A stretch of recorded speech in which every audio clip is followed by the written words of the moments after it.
최근에 여러분들이 굉장히 걱정이 많고 과연 앞으로 어떻게 될 것인가, 경제 폭망이 오고 IMF가 올까, 이런 부분에 걱정이 많은 것 같아서 오늘 특별하게 제가 너무 걱정하지 마시라는 뜻에서 영상을 만들었으니까 조금 내용이 깁니다. 길지만 들어주시면 나름대로 힘이 날 것 같으니까 잘 들어주시면 감사하겠습니다. 여러분 안녕하세요. 지금 대내외적으로 굉장히 경제도 안 좋고 또 정치적으로 약간 불안한 상황이 지속되면서 많은 분들이 굉장히 어려움을 겪고 있으며 걱정이 많습니다. 그렇기 때문에 저 역시도 뭐 사주, 풍수 이런 것을 공부하는 사람 입장에서 앞으로 미래가 어떻게 될 것인지 그러한 부분에 대해서 상당한 관심을 갖고 있고, 실제로 상담할 때도 많은 분들이 그러한 부분에 대해서 질문을 하시기 때문에 제가 이러한 영상을 올리고 있습니다. 사실 저는 2, 3년 전부터 다른 영상을 통해서 지속적으로 이 경신임, 그러니까 경이라는 것은 경자년 그리고 신축년, 이민년 이 되기 전부터 이 3년 동안은 우리나라가 그동안 역사적인 사실을 제가 들면서 굉장히 어려움이 많았기 때문에 제가 2, 3년 전부터 어려울 수 있고 경제 문제뿐만 아니라 또 물가 상승, 또 앞으로 미래에 어떻게 될 것인가 이렇게 지속적으로 말씀을 드렸습니다. 제 영상을 보신 분들은 다 그런 내용을 아실 텐데, 사실 그러한 것들이 뭐 제가 점쟁이라서 그런 게 아니고 사실 역사적으로 보면 그러한 일들이 계속해서 반복해서 이어졌기 때문에, 이 사주 역학도 마찬가지입니다. 통계학이기 때문에 일종의 그런 일이 다시 반복될 수 있다는 관점에서 제가 말씀드렸던 거고요. 그럼 앞으로 어떻게 될 것인가, 지금까지 또 이런 일이 벌어졌다고 하면 또 어떻게 변화는 될 것인가, 그런 게 궁금해 하실 텐데, 사실 저는 제가 전공이 경영학이기 때문에 경제 그리고 경영 쪽에 저 또한 상당히 관심이 많습니다. 하지만 제가 오늘 말씀드리고자 하는 것은 일단 정치 상황이나 경제 상황 통계를 들어서 말씀을 드리겠지만, 그러한 측면보다는 또다시 다른 사람하고 다르게 저는 평가를 내리고 싶습니다. 그래서 지금까지 이 3년 동안 그 후유증이 내년 23년까지는 가겠지만 24년 이후 풍수적으로 구운이 되면서 다시 커다란 기운의 흐름이 바뀌기 때문에 저는 이 지금 현재 어려움이 내년 정도까지는 간다고 보고 있지만, 더 길게 후년 앞으로 지속적으로 어떤 분은 5년 10년 말씀하시던데 절대로 그런 일이 일어나지 않는다, 저는 그렇게 보고 있습니다. 그래서 실제로 모든 경기 상황이 지금은 모든 사람들이 힘들어하고 금리 인상되고 인플레이션에다가 집값 떨어지고 주식 떨어지다 보니까 혼란을 겪고 있는데, 일단 저는 반대로 이제는 다시 상승할 시점이 머지않아서 온다. 그래서 오늘은 주로 부동산 부분에서 잠깐 언급하고요. 그럼 앞으로 주식이라든지 이런 건 또 어떻게 될 것인가, 그런 부분에서 다른 영상에서 한번 말씀드릴 테니까 잘 한번 봐주시기 바라겠습니다. 최근에 언론이나 뉴스를 보면 금방 나라가 망할 것 같습니다. 계속해서 대통령에 대한 부정적인, 그리고 여론조사도 떨어지고 있다는 이런 얘기 나오고, 금리는 인상되고 집은 매매가 안 되고 주식은 떨어진다, 이런 부정적인 얘기만 나오고 있습니다. 사실 제가 2019년서부터 코로나가 시작되기 전서부터 제가 그때는 모든 게 다 좋게 사람들이 했지만 저는 부정적으로 2020년, 21, 22년 굉장히 어려울 것이다, 저는 반대로 얘기를 했었습니다. 그렇다고 하면 지금은 모든 사람이 다 부정적으로 얘기하는데 저는 또 반대로 앞으로 긍정적인 부분만 말씀드리려고 합니다. 그래서 그러한 부분 여러분과 생각이 다를 수 있습니다. 하지만 저는 경제적인 부분, 이러한 부분 전문가들이 얘기하는 거 좀 다르게 보기 때문에 일단은 그렇게 걱정할 일은 아니다. 다만 지금은 어려운 시기이기 때문에 지금은 견디는 건 맞다. 하지만 그게 언제까지 지속되고 한없이 지속되지는 않는다, 그러한 부분에 말씀드리겠습니다. 여기 보면 지구촌 고물가 쓰나미에 하반기 거세진다. 맞습니다. 하반기에 좀 안 좋아할 가능성이 있습니다. 하지만 저는 하반기서부터 주식시장이 이제 안정기로 접어든다고 보고요. 주식은 실물 경제보다 보통 6개월에서 많게는 한 10개월 정도 빠르게 움직이기 때문에 이제 하반기서부터 주식시장이 안정될 가능성이 큽니다.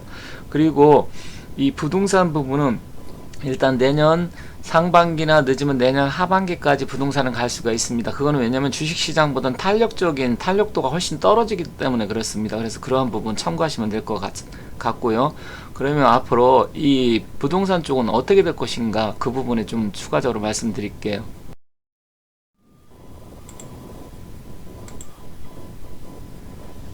잠시 우리 대한민국의 가계부채 비율을 좀 보도록 하겠습니다. 2018년도만 해도 우리나라가 가계부채가, 그러니까 문재인 정권 초기죠. 그때는 96.9% 해서 100%가 넘지 않았습니다. 스위스 같은 경우는 128%, 호주 120%, 덴마크 116%, 네덜란드, 노르웨이, 캐나다 다 우리나라보다 잘 사는 나라죠. 이런 나라들이 지금 100%가 넘었는데, 우리 한국은 2021년, 2020년, 21년, 20년을 기점으로 100%가 넘었고요. 지금 기업 부채도 20년에 111%로 좀 높습니다. 그렇지만 이거는 우리나라 경제 규모에 비해서는 충분히 저는 감내할 정도라고 생각을 합니다. 물론 OECD 이런 부분에 봤을 때 가계부채 비율이나 기업부채 비율이 높다 보니까 금리가 올라가면 일시적인 타격을 받는 건 맞습니다.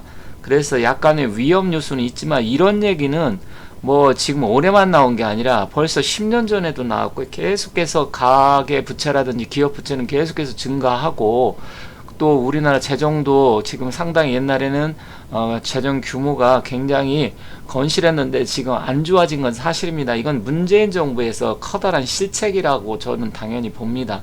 그렇기 때문에 굉장히 그러한 부분이 지금 후유증으로 지금 밀려오는 건 맞지만, 이 또한 저는 올해나 내년까지는 어느 정도 영향을 미치겠지만 충분히 극복할 수 있는, 감내할 수 있는 그 정도 수준이기 때문에 너무 과도하게 언론에서 나온 것처럼 그렇게 걱정할 필요는 없다, 이렇게 생각을 합니다. 제가 그렇게 생각하는 것은 몇 가지 이유가 있습니다. 자, 여기 보시면 우리나라가 현재 그럼 5차 다섯 번째 경제 위기가 올 것이냐. 1차 위기는 1973년에서 74년까지 약 1년 동안 석유 파동이 있었고요. 2차는 79년부터 81년 동안 약 2년 조금 넘게 파동이 있었지만 3년을 넘지 못했습니다. 3차가 가장 강력한 태풍으로 다가왔던 게 IMF 외환위기였는데, 역시 우리나라가 1997년 11월 달에 IMF로부터 금융 외환을 빌리면서 시작이 됐는데, 2001년에 모든 걸 다 갚아서 이게 좀 오래 갔지만 역시 3년을 넘지 못했습니다. 그래서 제가 봤을 때는 어떤 경제 위기가 와도 3년을 넘지 못한다.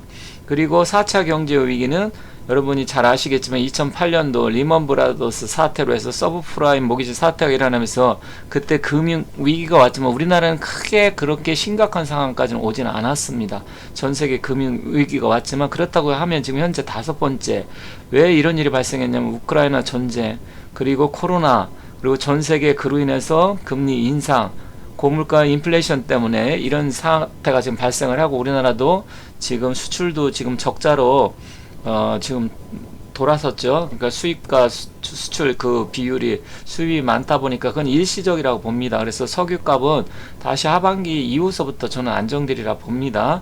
지금은 WTI 지수가 지금 110달러, 심지어 120달러까지 갔기 때문에 문제가 되지만, 저는 다시 올 하반기면 한 70에서 80달러로 안정되리라 생각합니다. 그렇다고 하면 일단은 석유 그것 때문에 우리나라가 지금 외환 적자로 지금 가고 있지만, 일단 무역 규모 자체가 우리나라가 작은 나라가 아니기 때문에 충분히 이건 극복할 수 있다고 봅니다. 그리고 일시적으로 올해 약간의 무역 수지 적자를 기록할 가능성은 있습니다. 한 100억 달러 내외 정도 보지만, 우리나라 경제 규모 과거에 IMF 올 때하고는 차원이 다르다는 것을 여러분이 잘 생각하셔야 됩니다. 의외로 많은 분들이 우리 대한민국의 현재 위치가 어떻게 되는지 잘 모르는 분들이 많습니다.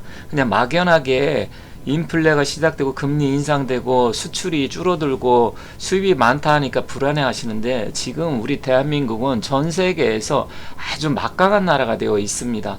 그 부분이 물론 지도자들이 잘한 부분이 있을지 모르겠지만, 저는 우리 국민들이 정말로 피나는 노력과 땀 때문에 이렇게 되었다고 생각을 합니다. 그래서 우리 국민들은 과거에 어려움이 있었지만 그것을 극복할 수 있는 DNA를 갖고 있기 때문에 지금 힘들고 어렵다고 하지만 이것도 반드시 극복하리라 생각을 합니다.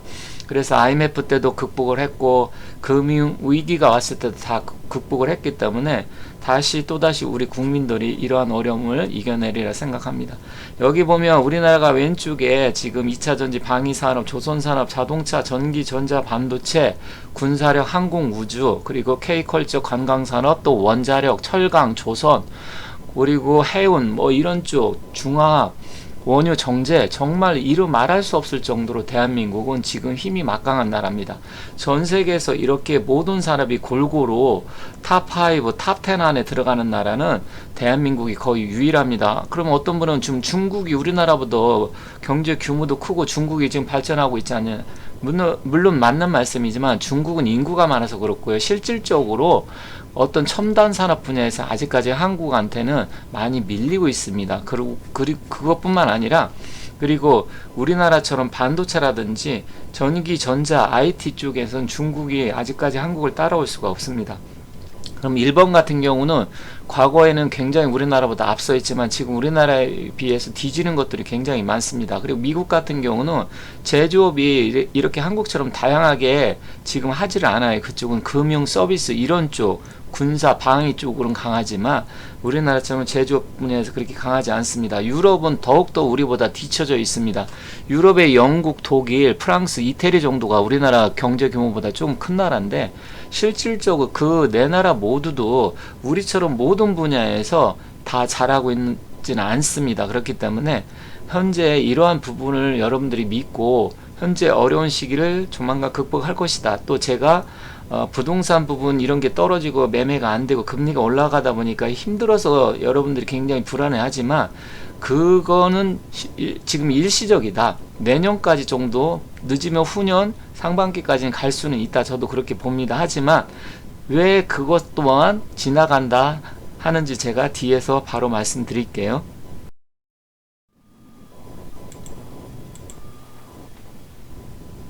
여기 자료를 잘 보시기 바라겠습니다. 지금 최근 30년간 우리나라 주택 상승률 추이가 있습니다. 자, 80년대 전두환 그리고 노태우 대통령 당시 이제 조금 올라갔습니다. 그러다가 김영삼 대통령 당시에는 거의 좀 떨어지고 소강 상태로 가다 급격하게 이 김대중, 노무현 이 두 진보 대통령 당시 어마어마하게 집값이 올라갔습니다. 엄청나게 올랐죠. 그리고 나서 역시 이명박 박근혜 대통령 당시는 다시 또 안정기로 접어들었습니다. 오른쪽 다시 보도록 하겠습니다. 1990년대부터 그러면 어떻게 됐느냐, 여기서 급격하게 지금 올라가는 게 바로 김대중, 노무현 두 대통령 당시입니다. 그러다가 이명박 박근혜 두 대통령 당시는 어느 정도 안정적으로 가다 문재인 대통령 당시에 다시 또 급격하게, 이것만 놓고 보면 역시 진보 대통령이 정권을 잡으면 이 사람들은 집값을 올리고 또 주식도 올리면서 주가 조작이라든지 또 펀드 사기 이런 것을 굉장히 많이 친다. 그래서 제가 사실은 좌파를 굉장히 싫어합니다. 이 사람들은 서민들을 생각하는 게 아니고 굉장히 돈을 밝힐 뿐만 아니라 실제로 이런 통계 자료만 놓고 봐도 서민들을 걱정한다든지 물가를 걱정한다든지 하는 사람들이 아니라는 것을 저는 생각합니다.